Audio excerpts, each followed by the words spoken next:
Chapter 24. Please have your book open to page 143 so that you are following along as I read out loud. Outside the city, Dragon waited. Even after Minli had disappeared, the dragon still watched from the trees. He felt odd when she had passed the old stone lions and the door had closed behind her. He realized that he had never had a friend before, and what a nice feeling it was to have one. And perhaps that is why the second night, when the sky darkened and the moon rose, Dragon crept out from the shadows of the trees and approached the closed, sleeping city. While he wouldn't admit it, Dragon thought, oh, gotta turn my page. Here we go. While he wouldn't admit it, Dragon thought standing by the walled city might make him feel just a bit less lonely. The silver moon cast a frosted glow upon the rough stone wall and guardian lion statues. Dragon stared at them as he approached the gate. Their stocky, heavily built bodies seemed to weigh down the stone platforms they sat upon, and the darkness of the night made their stiff, curly manes look like rows of carved blossoms. One lion held a round ball underneath his forearm. The other held down a lion club and seemed to be grinning at him. In fact, all the lions seemed to be grinning at him as if he were a secret joke they were watching. "Am I so funny?" Dragon asked them as he passed. "Yes!" burst out the small lion cub, wriggling free from his mother's paw.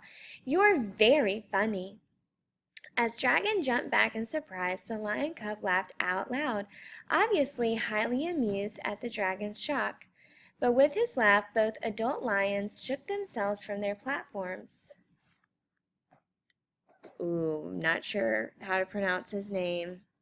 Let's say Yao Meow. The mother lion scolded. "Don't laugh at the lost dragon. Besides, you know the rules. No moving in the presence of others." "But it's a dragon," the cub said, "not a people. He doesn't count for the rules, does he? Besides, he's funny. Big Dragon trying to tiptoe like a mouse." "Meow, meow," the deep male voice in the other lion boomed in the air. The cub gave a half-hearted look of shame and was immediately quiet and still. By this time, Dragon had found his voice. "You're alive, then," he said. "Of course we are," the male lion said, scrutinizing the dragon with interested eyes. "Everything's alive. The ground you're walking on, the bark of those trees. We're always alive, even before we were lions and were just raw stone. However, carving us did give us a bit more personality." "You're a fairly young dragon, aren't you?" the female lion said kindly. "You seem only 100 or 150 years old.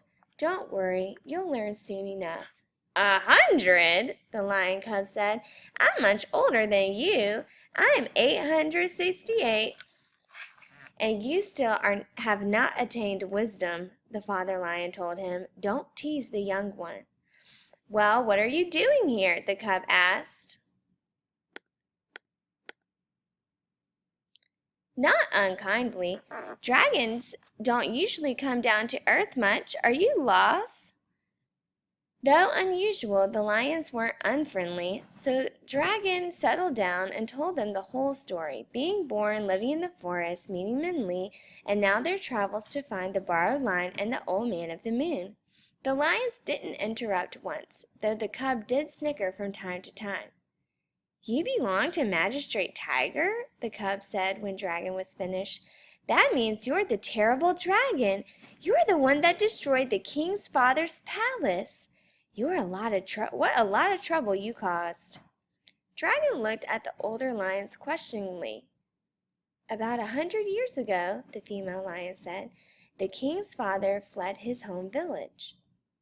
A dragon had destroyed his palace, and his people had cast him out, saying he was bad luck. He came here intending to make his home with his son and to live off his son's wealth and the power of the king of the city of bright moonlight. There were bad times here for the city, and the king's father and the officials he brought with him were corrupt and greedy. We were very concerned." "You?" the dragon asked. "Why would it concern you?" "Why would it concern us? It is completely our concern," the male lion said. "We are the guardians of the city. It's our responsibility to watch and keep the city turning, to see it begin to crack, alarmed us to no end."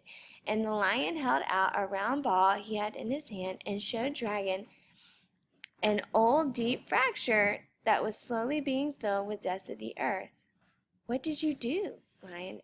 the dragon asked. "A string of destiny. We were afraid the city would break.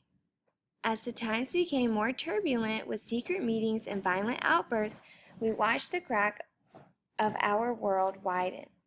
It was only a matter of time, we thought, before it would tear into two. One night, as we despaired, we saw a figure walking in the moonlight. Bent and old, he glowed like a lit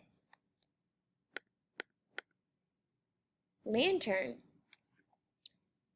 When we saw he was carrying a large book and a small sack, we knew instantly it was the Old Man of the Moon and called him over. "Please help us," we begged him. "We need you to keep the city together." The Old Man of the Moon looked at us, our outstretched, cracking globe, and our pleading faces. Without a word, he sat down before us and opened his book, leafing through the pages and stroking his beard. After several minutes of consulting his book, he opened his sack and handed us a red thread. "You are to hold this until it is needed," the old man told us, and then slapped his book shut and walked away, ignoring our words of thanks. We knew the Old Man of the Moon had given us a string of destiny, one of the very strings he used to bind people together. It was a marvelous gift. While he left us no instructions, we guessed that we were to use this to tie around the city if it looked as if it were to split.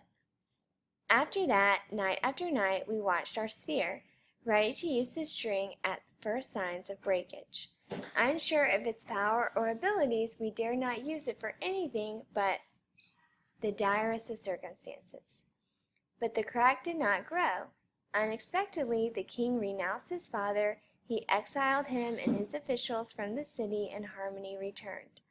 Slowly, the fracture was filled with the powder of earth and stone, and I have held the string unused." And as the male lion finished, he lifted his paw to reveal the flattened line of red thread. "The borrowed line," Dragon said. "That's it. Min Lee said she needed to get the borrowed line from the guardian of the city.